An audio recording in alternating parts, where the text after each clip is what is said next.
क्या हुआ बेटा? अरे पीर जी, मेरा बेटा गुम हो गया है। कोई उसके लिए दुआ कर दो, वो मुझे मिल जाए। अरे पीर जी, उसकी माँ बहुत परेशान है। क्या चाहते हो? अरे पीर जी, दुआ कीजिए कि मेरा बेटा मुझ तक बहुत जल्द पहुंचाए। ए अल्लाह, आसमान तेरा ही आसमान है और ज़मीन तेरी ज़मीन है, और जो कुछ उनके दरमियान है सब तेरा ही है। इस बाप को अपने बेटे से मिला दे।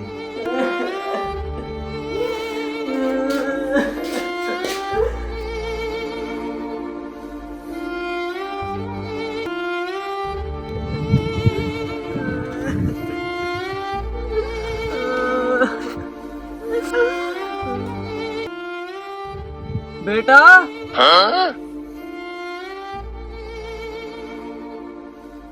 बाबा, मैं तो सुबह से यहीं था।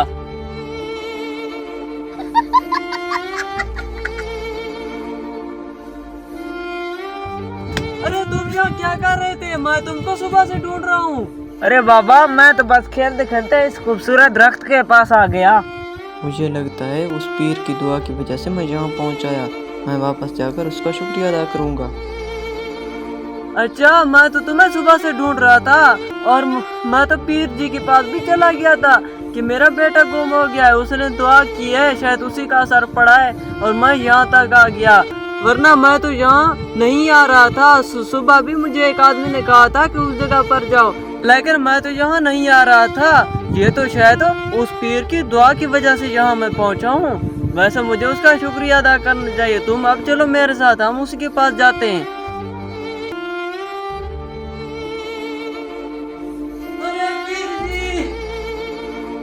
अरे पीर जी, मुझे मेरा बेटा मिल गया। हज़रत शेख अजाबत दुआ के सिलसिला में बहुत मशहूर थे, और अब भी ये बात मशहूर है कि उनकी कब्र पर दुआ कबूल होती है, और अहल बगदादान की कब्र को ब्याक मजरत कहते हैं। बस पीर जी, ये आपकी दुआओं का नतीजा मुझे मिला है कि मेरा बेटा मुझे मिल गया है, वरना मैं उस जगह जाने के लिए बहुत डरता था। और जब आपने दुआ की तो यहाँ से मैं बाहर निकला तो मुझे पता भी नहीं चला कि मैं उस जगह की तरफ जा रहा हूँ। ये तो आपकी दुआओं का नतीजा है कि मैं वहाँ चला गया और मेरा बेटा मिल गया। मैं आपका बहुत शुक्रगुजार हूँ।